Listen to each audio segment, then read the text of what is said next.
When the first German prisoners of war arrived on American soil between 1942 and 1943, they carried with them an entire world of expectations built from their own nation's conduct. Many had seen how the Third Reich treated captured enemies, how Soviet prisoners were stripped of names, ranks, and even uniforms, how they were reduced to identification numbers that replaced identity with anonymity. The men stepping off trains in Louisiana, Texas, and Iowa assumed that the same fate awaited them across the Atlantic.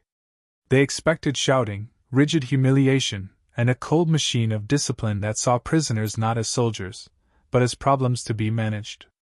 Yet the first thing that struck them was silence, order, and an almost bureaucratic calm that felt alien to the chaos of war.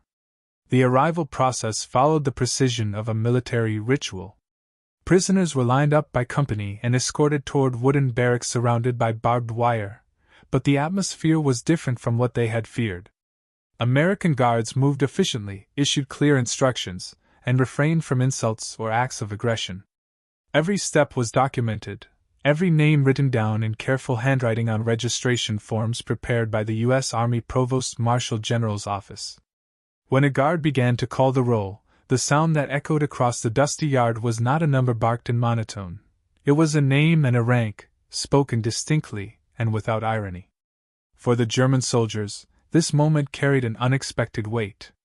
Many had already internalized the belief that capture meant erasure, that to be a prisoner was to lose one's social standing, one's honor, and even one's human title. But the United States followed the Geneva Convention of 1929, which required that every prisoner retain his name and rank and be treated according to his position.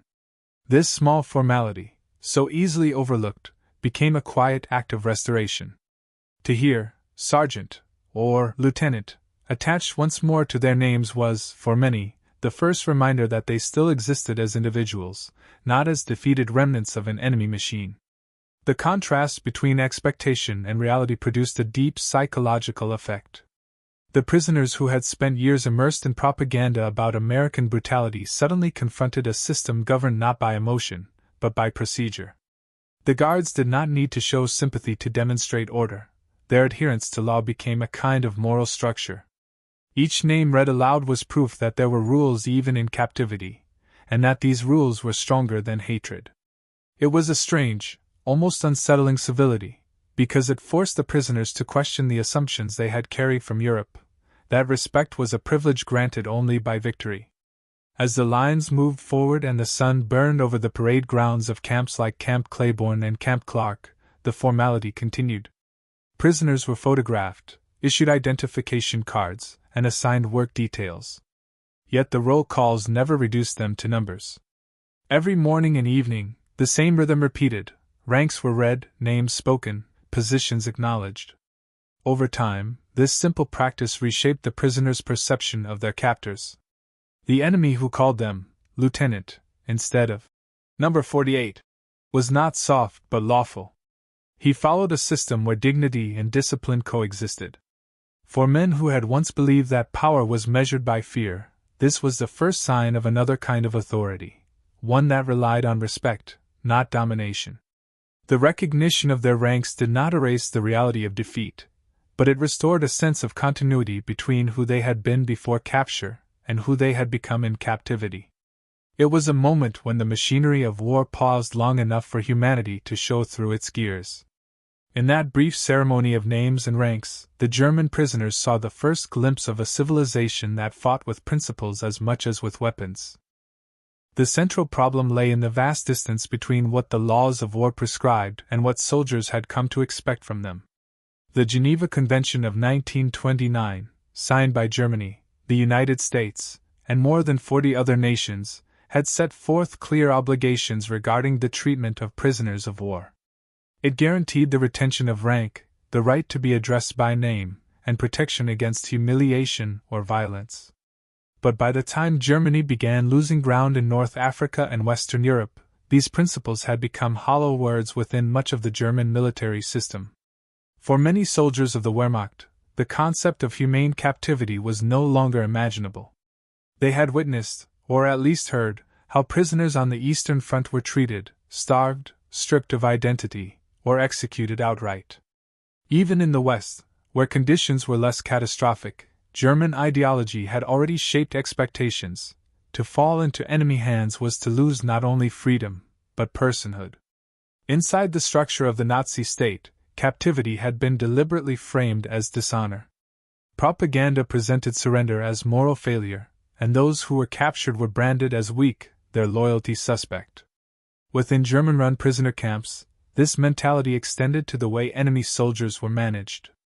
Soviet and Polish captives, deemed racially inferior by Nazi doctrine, were often denied the basic protections of the Geneva Convention despite Germany's formal commitment to it. Their names were replaced with numbers, ranks were ignored, conditions were reduced to mere survival. The system, rooted in hierarchy and dehumanization, saw order not in law but in domination. It was within this context that German soldiers approached captivity in the United States. They carried the memory of what their own country had done and assumed that retribution was inevitable. The logic of total war had convinced them that no enemy could remain humane once the guns had fallen silent. Surrender, in their minds, invited vengeance. Yet when they crossed into American custody, that vengeance never came. Instead, they encountered a structure that treated the written word of international law as a binding framework, not a formality. For the U.S. Army, adherence to the Geneva Convention was both a moral stance and a matter of discipline. The War Department's 1943 circulars explicitly required that every prisoner be recorded by name, rank, serial number, and nationality. This was not an act of generosity, it was procedure. Addressing a prisoner by rank was as integral to order as maintaining the chain of command among American troops themselves. The rules served a practical purpose: to stabilize large populations of captives, reduce resistance, and project the authority of law. But beneath the bureaucracy lay an implicit statement of values. To a German officer hearing his rank acknowledged by an American clerk, the moment was paradoxical. The same rank that had once symbolized authority under a collapsing regime was now recognized by a foreign power as a legal identity worth preserving. The U.S. Army did not grant this recognition because it respected Nazism, it did so because it respected regulation. The very idea that even the enemy's hierarchy should be maintained within the boundaries of law reflected a radically different worldview. It suggested that power was legitimate only when contained by rules. This difference between the two systems, the German, based on ideological superiority, and the American, based on procedural order, exposed a moral contradiction that many prisoners struggled to comprehend. The Third Reich had taught them that respect was earned through fear. The American system taught, without words, that respect was a function of structure. Where the Nazi administration reduced the individual to a tool of the state, the American military bureaucracy preserved individuality as part of its own stability. The problem, therefore, was not only historical but psychological. The German soldiers could not easily reconcile the image of the enemy as a barbarian with the experience of being treated according to law. They had entered captivity expecting retaliation and found instead an impersonal yet consistent form of civility. This civility did not aim to comfort, it aimed to control through predictability. It demonstrated that order could exist without cruelty, a notion fundamentally alien to men raised under authoritarianism. Historically, this was accurate to the documented practices of U.S. prisoner of war management. The Provost Marshal General's office oversaw the classification, registration, and treatment of more than 400,000 German POWs between 1942 and 1945, maintaining detailed records that included each prisoner's name, rank, and serial number. American compliance with the Geneva Convention was verified in reports by the International Committee of the Red Cross, whose delegates routinely inspected camps across the United States. These inspections confirmed that prisoners were consistently addressed by name and rank and that the conventions governing their treatment were enforced with military precision. In that bureaucracy of legality, German soldiers encountered not the vengeance they feared, but the discipline of a system that proved stronger than hate. Between 1942 and 1945, the United States became the temporary custodian of one of the largest populations of Axis prisoners of war in modern history. After the defeat of the Afrika Korps in North Africa and the Allied landings in Italy and France, waves of captured German soldiers began crossing the Atlantic aboard Liberty's ships and converted troop transports. By the end of the war, approximately 425,000 German POWs had been interned in the United States, dispersed among more than 700 camps that stretched from the humid pine forests of Louisiana to the cornfields of Iowa and the deserts of Arizona. The American mainland, far from any active front, offered both security and logistical advantage. It allowed the U.S. Army to relieve the burden on European supply lines and to control large numbers of prisoners in an environment where escape was almost impossible. The system that received them was not improvised.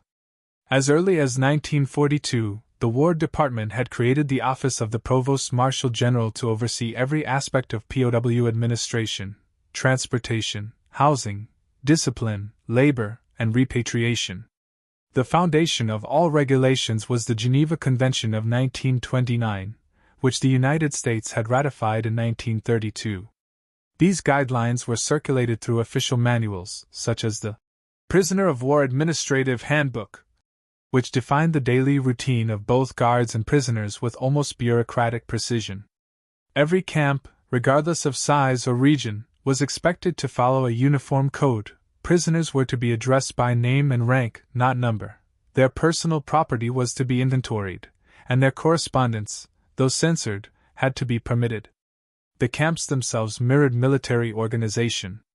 They were divided into compounds, each capable of housing around 1,000 to 2,000 men.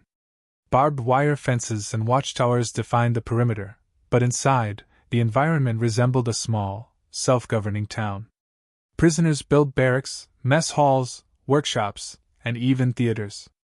The U.S. Army encouraged such activities because they reduced unrest and reflected a principle deeply embedded in the American system of order. Discipline was most effective when paired with responsibility. Within each compound, German officers were allowed to maintain internal hierarchy, as required by international law. This meant that command structures were preserved. Officers did not work unless they volunteered, while non-commissioned officers and enlisted men followed internal discipline under the supervision of their superiors. Separation by rank was a defining characteristic of the American POW network. Officer camps or offlog type facilities were kept distinct from stalag type compounds that housed enlisted men. Officers received slightly better accommodations and could hold meetings, lectures, and even organize educational programs. The U.S. Army viewed these distinctions not as privileges but as necessities to prevent friction among prisoners and maintain clarity of command. In practice, many officers continued to exercise a symbolic authority over their men, even in captivity, which the American command tolerated so long as it did not conflict with camp regulations. Labor was another essential component of the system.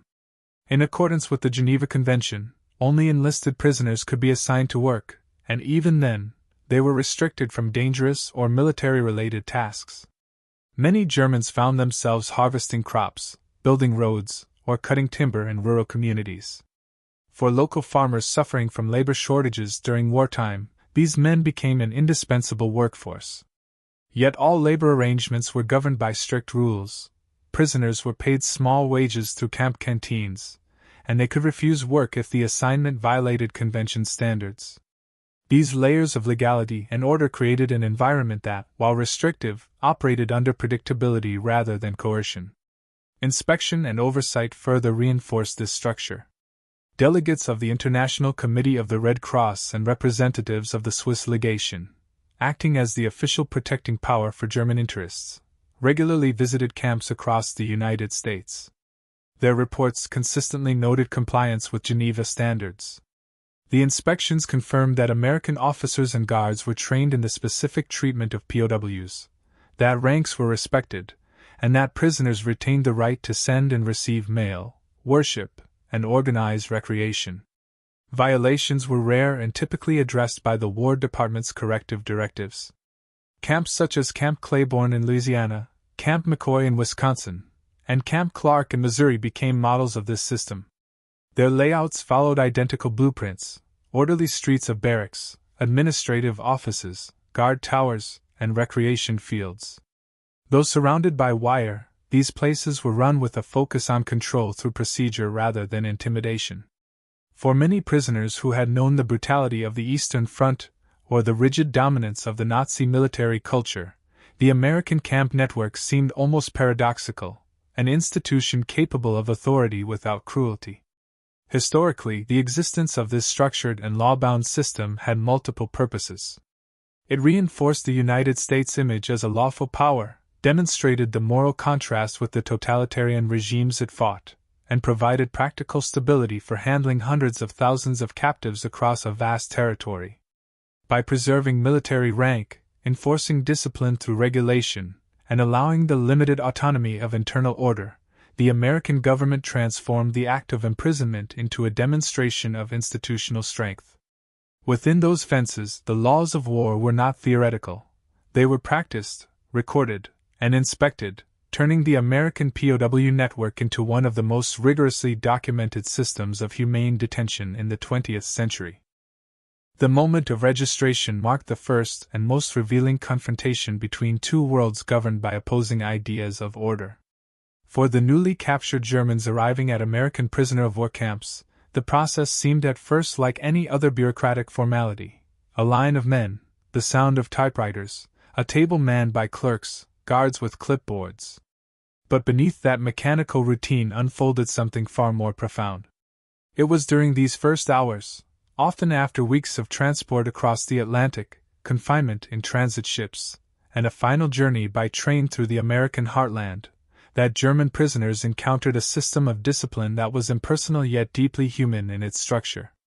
When the prisoners stood before the American registration officers, many instinctively gave only their assigned field numbers or identification tags. In German military practice, particularly under Nazi command structures, bureaucratic efficiency was often synonymous with depersonalization. Numbers replaced names, and records emphasized logistics over individuality.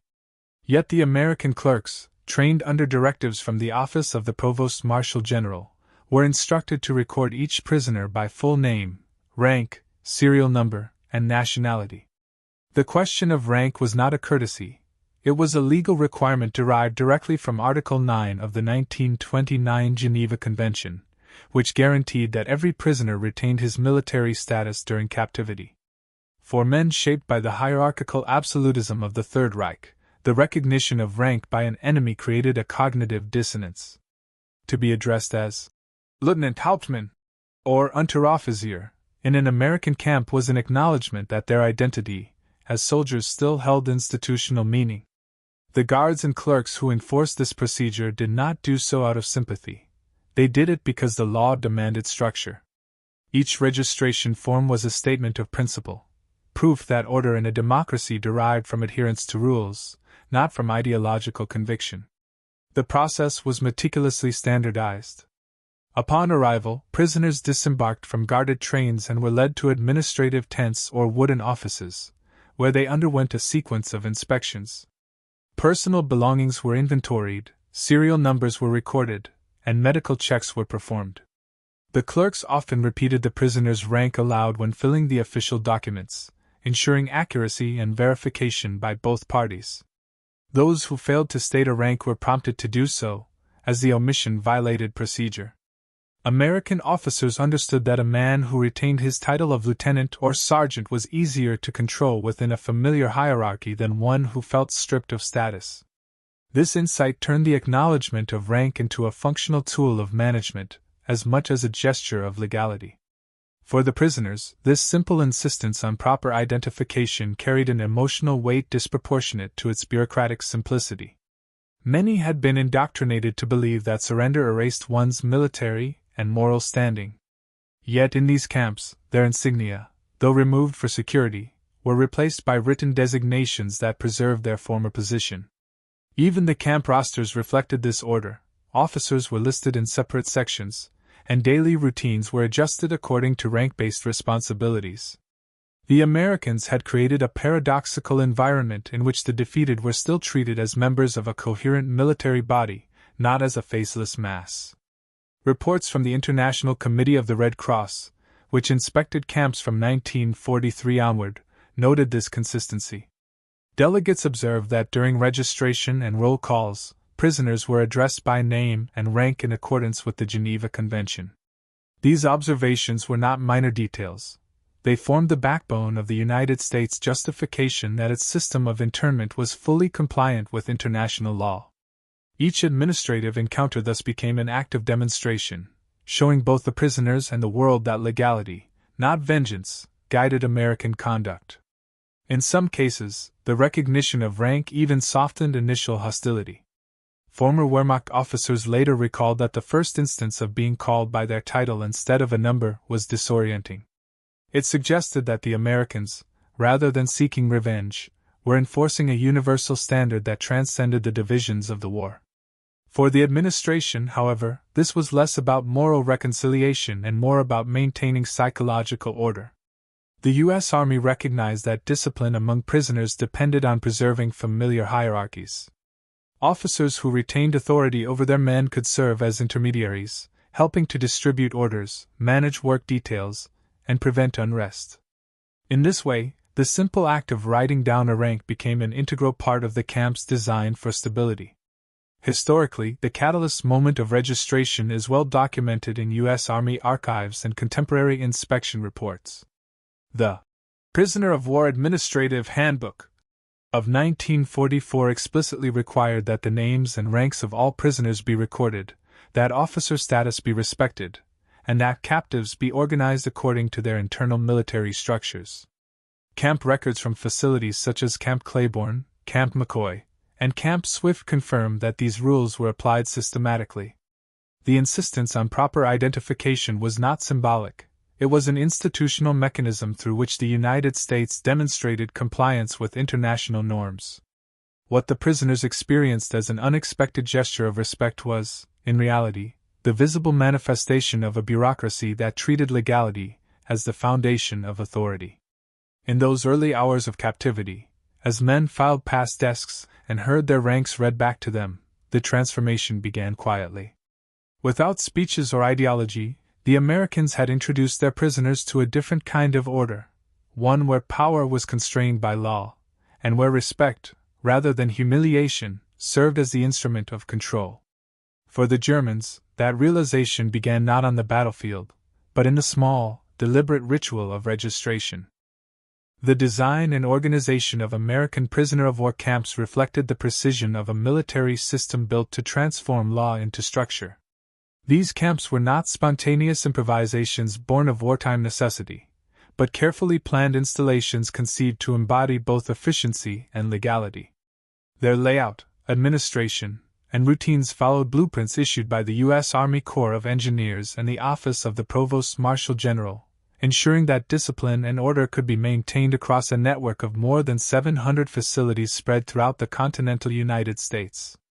The architecture of captivity became, in itself, a form of control, one that demonstrated how authority could exist without brutality.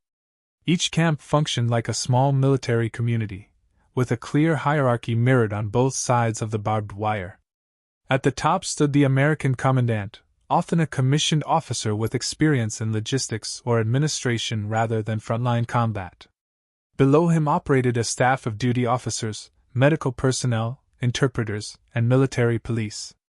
Every position was defined by regulations set out in the War Department's Prisoner of War Administrative Handbook of 1944, which standardized everything from the size of barracks to the format of roll call reports. The commandant was responsible for maintaining order and ensuring compliance with the Geneva Convention, while inspectors from the Provost Marshal General's office and, at times, representatives of the International Committee of the Red Cross monitored adherence to these policies. Within the wire, the German prisoners themselves were organized into a familiar structure of ranks and duties.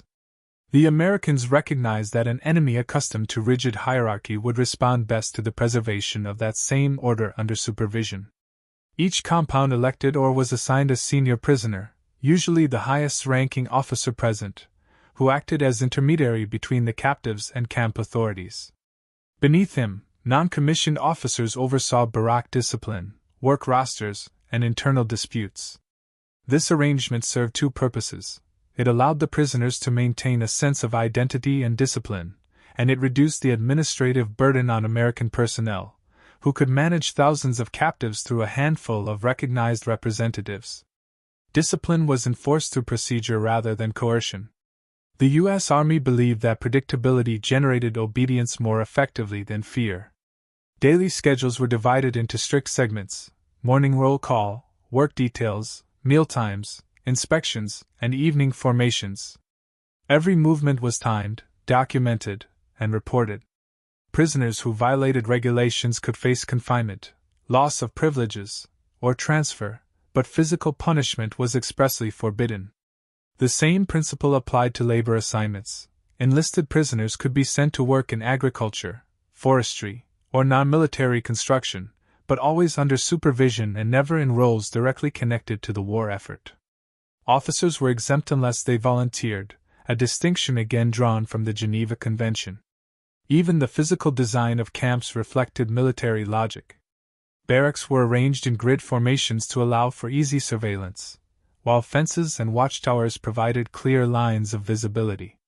Inside the compounds, prisoners built gardens, sports fields, and theaters, activities encouraged by camp commandants because they reinforced self-regulation.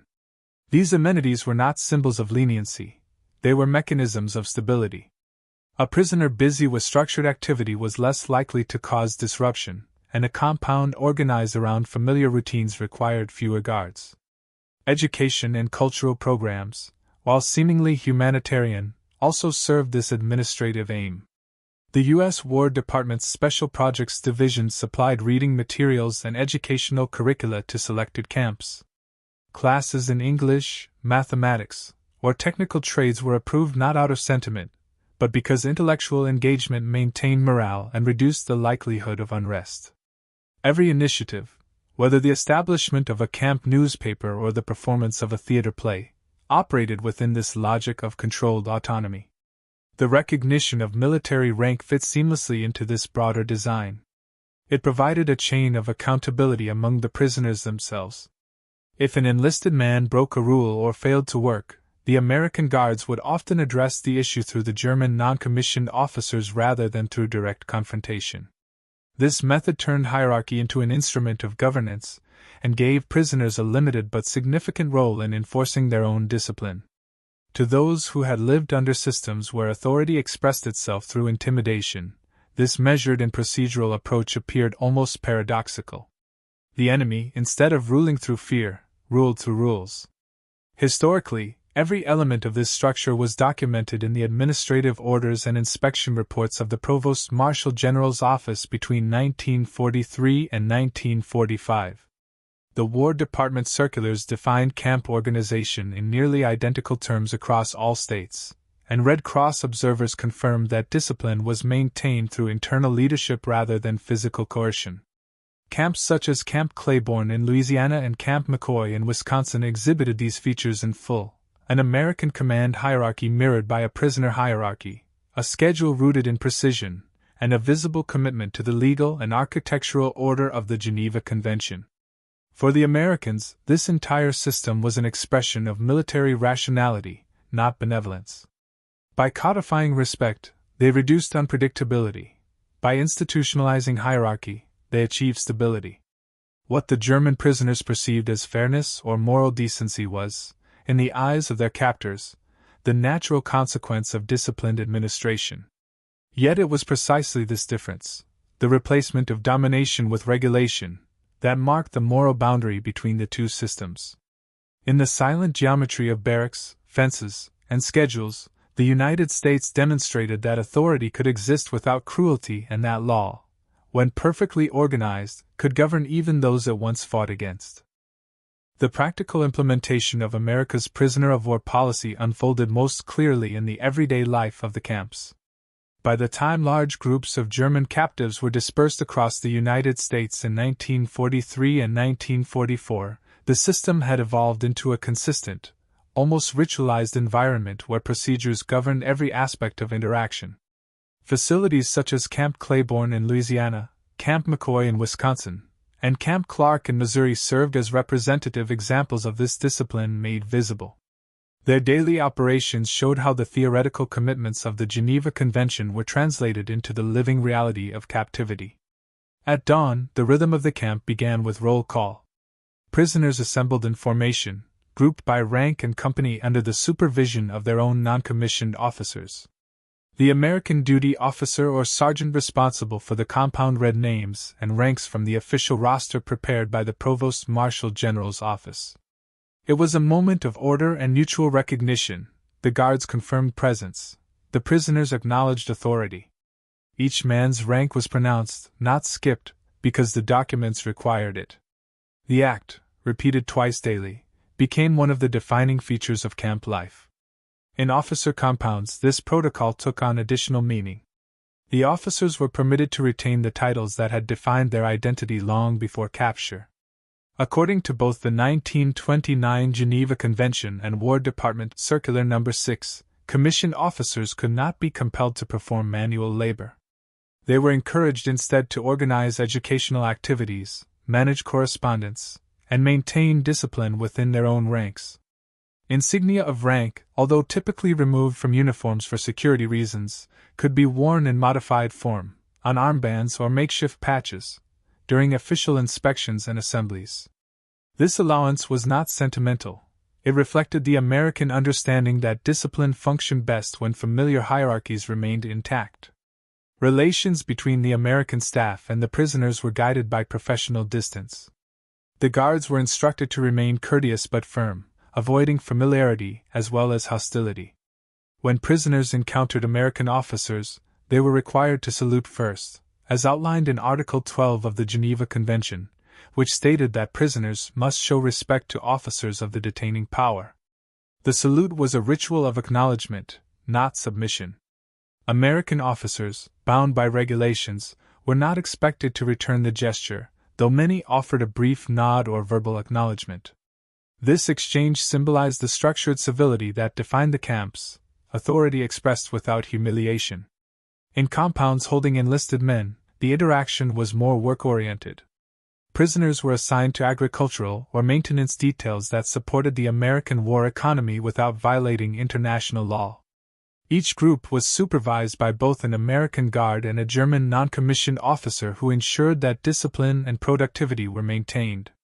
When orders were given, the guards addressed the German supervisors by their rank, sergeant, or corporal, a practice that reinforced hierarchy and reduced friction. Even minor administrative conversations followed this formula of respect through formality. The field experience also demonstrated how the American emphasis on procedure minimized tension. For example, disputes among prisoners were generally resolved internally by their own officers, and only serious breaches of order required intervention by camp authorities. Reports from Camp Claiborne describe instances in which German officers imposed disciplinary restrictions on their men, such as extra duties or confinement within barracks, under American oversight. This cooperation between captor and captive stemmed not from trust, but from mutual adherence to defined roles. The Americans maintained control through predictability. The prisoners maintained dignity through responsibility. Religious and cultural observances added another layer of structure. The U.S. Army Chaplain Corps arranged for regular Protestant and Catholic services within the camps, often conducted by German clergy among the prisoners themselves. Attendance was voluntary, yet strongly encouraged as a stabilizing influence. The recognition of faith, like the recognition of rank, served a practical purpose. It maintained morale, reduced idleness, and gave the impression of fairness that discouraged escape attempts. Red Cross inspectors frequently noted that such provisions were evidence of the United States' compliance with the Geneva Convention's requirement to respect the spiritual life of captives. Daily interactions reflected this same bureaucratic humanity. Medical care followed standard Army procedures. Hospitals were segregated by compound but operated by American doctors assisted by German medics. Mail distribution was handled by camp clerks who sorted letters according to rank and compound. Meals were issued in equal portions regardless of status, but officers were allowed separate mess arrangements if they wished. Each element of camp organization reinforced the underlying message that even captivity existed within the limits of law. Historical documentation confirms the accuracy of these observations. The Provost Marshal General's office maintained extensive records detailing camp routines, disciplinary procedures, and interactions between staff and prisoners. Red Cross inspection reports from 1943 to 1945 for Camp Claiborne, Camp Clark, and Camp McCoy described the same structured environment. Ranks were recognized, officers were exempt from manual labor, and prisoners were addressed formally and treated according to their military status. The combination of legal obligation and administrative precision produced a system that was neither lenient nor oppressive. In practice, this adherence to protocol became the defining feature of America's management of German prisoners.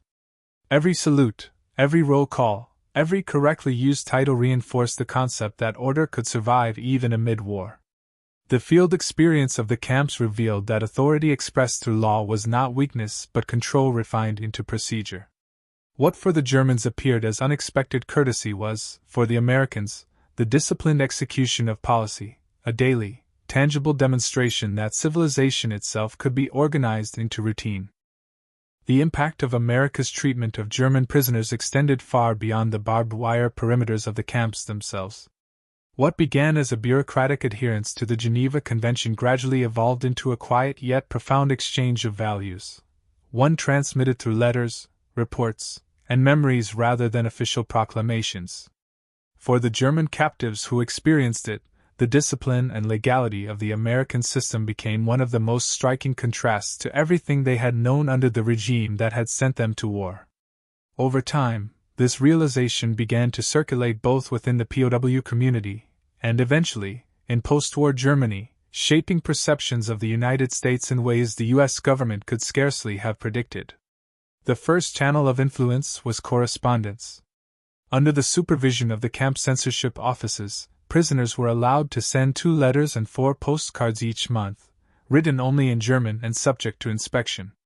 Despite the oversight, these messages often carried subtle reflections on daily life and attitudes. Letters archived by the U.S. National Archives and the German Federal Archives reveal recurring observations about fairness, order, and predictability. Many prisoners described the Americans as men of rules, who followed procedures even when dealing with enemies. The word Ordnung, once a symbol of rigid Prussian discipline, began to take on a different meaning when used in these letters. It came to represent a lawful structure grounded in mutual respect rather than fear. Such letters reached families across Germany, often months after they were written, but their tone surprised recipients. They described decent food, medical care, educational activities, and even opportunities to work for pay. More significantly, they conveyed an unexpected sense of security. For the first time since the collapse of German defenses, soldiers could write home from captivity without bitterness or despair.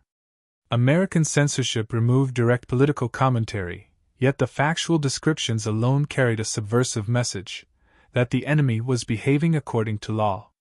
For many families reading these accounts amid the devastation of Allied bombing campaigns, the contrast between destruction at home and discipline abroad was startling. The reports of humane treatment did not remain confined to private correspondence. International inspection documents, particularly those from the International Committee of the Red Cross and the Swiss Legation, circulated among Allied and neutral governments. These reports, filed between 1943 and 1945, consistently described the U.S. camp network as compliant with the Geneva Convention and noted the preservation of rank distinctions, adequate living conditions, and freedom of worship. Journalists and diplomats who accessed these reports helped shape the growing perception of the United States as a nation that upheld its moral obligations even in victory. This reputation, reinforced by returning prisoners after the war, contrasted sharply with accounts from the Eastern Front, where mass starvation and summary executions had shattered the idea of reciprocal humanity. Within the camps themselves, the influence of this environment was measurable. Over time, internal conflicts decreased, and cooperation between German camp leaders and American administrators became routine. Prisoners who initially resisted participation in labor details or educational programs began to accept them as legitimate extensions of military discipline. The American insistence on addressing prisoners by rank, observing due process in disciplinary matters, and maintaining a clear routine had transformed daily captivity into a form of structured stability. Some American officers later noted in their reports that German morale improved not because conditions were lenient, but because the prisoners understood the rules and saw them applied consistently. When the war ended and repatriation began in 1946, the memory of this treatment traveled back to Europe. Returning soldiers, especially those who had been officers, often became informal witnesses to a different model of authority. They spoke of an enemy who combined strength with restraint, and of a camp system that operated on legality rather than emotion. In post-war Germany, these testimonies contributed to a subtle redefinition of how power and law could coexist. The idea that discipline did not require cruelty and that respect could exist even between enemies influenced both personal attitudes and, later, institutional practices in the emerging Federal Republic. Historians have since traced the role of these experiences in shaping the political culture of West Germany. Scholars such as Arnold Kramer and Gunther Bischoff have argued that exposure to democratic order within American camps prepared many former officers and soldiers to accept the legitimacy of post-war democratic structures. For the United States, this became an unintentional form of soft power, a moral victory achieved not through propaganda but through procedure. The act of recognizing an enemy's rank, adhering to legal norms, and maintaining equality under regulation carried a symbolic weight that outlasted the war itself. The spread of this image was also reinforced by cultural documentation. American war correspondents occasionally reported on the POWs system in domestic newspapers, presenting it as evidence of the nation's moral consistency. Films and newsreels shown after 1945 highlighted the humane treatment of prisoners as part of a broader narrative of Allied justice. While such portrayals simplified complex realities, they reflected a verifiable foundation that the United States had managed to administer hundreds of thousands of prisoners without systemic abuse, in sharp contrast to Axis practices elsewhere. Historically, all these accounts are corroborated by archival sources. Red Cross inspection reports, 1943 to 1945, described U.S. camps as orderly and compliant with the Geneva Convention. Letters from German POWs preserved in the Bundesarchiv confirm frequent references to fairness and legality. The Provost Marshal General's office maintained detailed records of correspondence, labor, and discipline, demonstrating the consistency of policy. Historians including Arnold Kramer, Nazi Prisoners of War in America, 1979, and Matthias Reiss, Die Gefangenen sind unter UNS, 2002, have analyzed these influences in depth. Through letters, reports, and living memory, the orderliness of the American camp system became its own message. It showed that a civilization's power did not depend on domination, but on the quiet persistence of law. In that sense, every American guard who followed procedure and every German prisoner who wrote home about it participated in the same invisible process, the transformation of war's brutality into a lesson about the strength of restraint. In the years that followed the war, the experiences of German prisoners held in the United States evolved into one of the most unexpected legacies of the conflict. What began as a procedural commitment to international law gradually transformed into a moral and cultural reference point for both the former captives and the nation that had detained them. When hundreds of thousands of German soldiers were repatriated between 1946 and 1948, they returned not only with memories of captivity but with the imprint of a different system of order, one that replaced coercion with consistency, and ideology with legality. For many officers, the American camps had served as an unintentional classroom in democratic discipline. The routines they had observed, strict yet predictable, formal yet respectful, stood in contrast to the arbitrariness that had defined life under the Nazi state. The concept of authority they encountered in captivity was not based on fear, but on rules applied equally to all. This experience left a lasting impression on men who would later participate in rebuilding Germany's institutions, from local administration to education and even the newly formed Bundeswehr. In memoirs and post-war interviews, numerous former POWs recalled that the moment they realized democracy could coexist with discipline came not in a classroom or a political rally, but inside a camp where the guards addressed them by rank and enforced regulations without hatred. The return of these men coincided with Germany's most fragile years. Cities lay in ruins, millions were displaced, and the moral collapse of the regime had left a vacuum in the nation's conscience. Within that void, the stories brought back by returning POWs began to circulate quietly. They told of an enemy who had treated them within the boundaries of law, who had insisted on order without humiliation. For a society long conditioned to equate obedience with subjugation, this testimony carried transformative weight. It suggested that structure and humanity were not opposites, but elements of the same principle. Historians later identified this phenomenon as part of Germany's reorientation process, the complex moral reconstruction that accompanied the country's political rebirth in the 1950s. Scholars such as Arnold Kramer and Matthias Reis have shown that the disciplined, lawful atmosphere of American captivity influenced how former soldiers perceived the legitimacy of post-war democratic authority.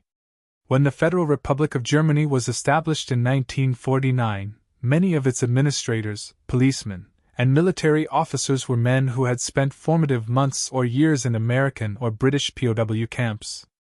The lessons they drew from that experience, respect for regulations, separation of power from ideology, and the concept of accountability, became embedded in the emerging political culture.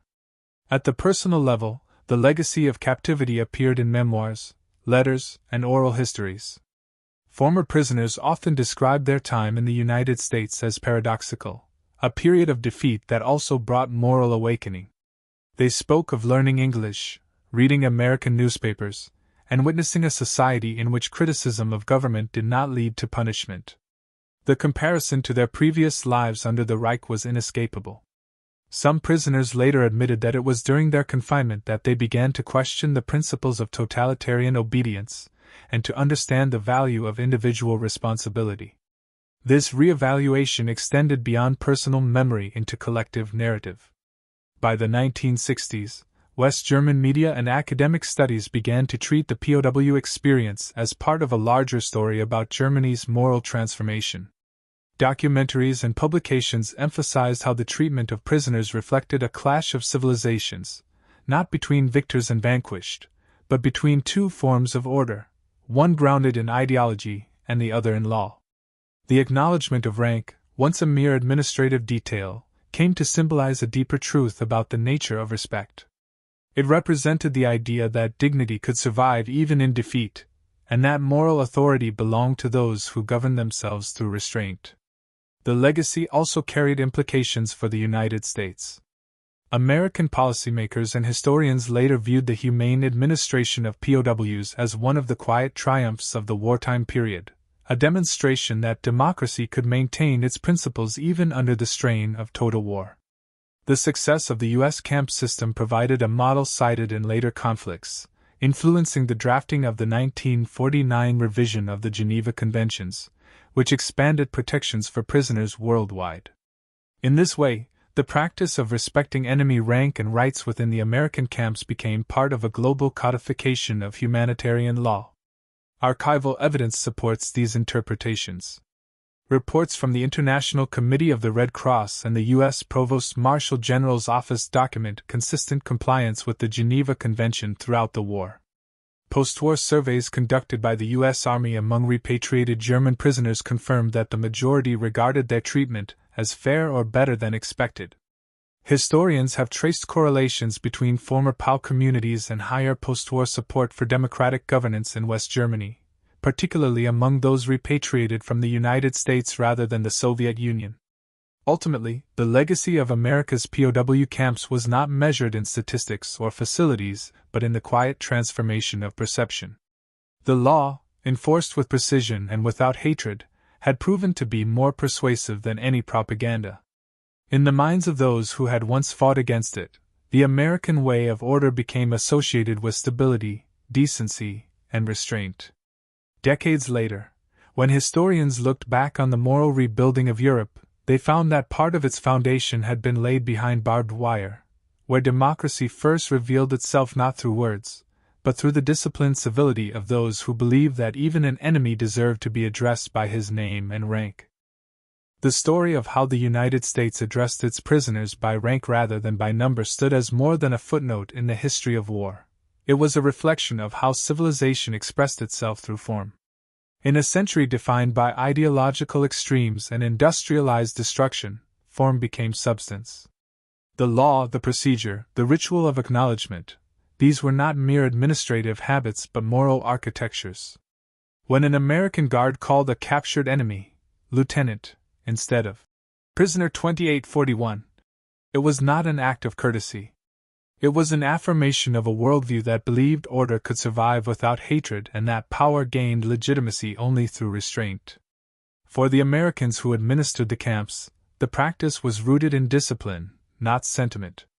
The men of the Provost Marshal General's office, who wrote and enforced the regulations, saw the Geneva Convention not as a moral choice but as a duty of professionalism. Their insistence on following procedure, on addressing prisoners correctly, and on maintaining detailed records reflected an understanding that the credibility of democracy depended on the consistency of its conduct, even toward its enemies. In a system where every guard's behavior represented the state itself, the act of calling someone by his rightful rank became a demonstration of the rule of law in its purest form. For the Germans on the receiving end, the same gesture carried a different meaning. To them, it was a revelation disguised as formality.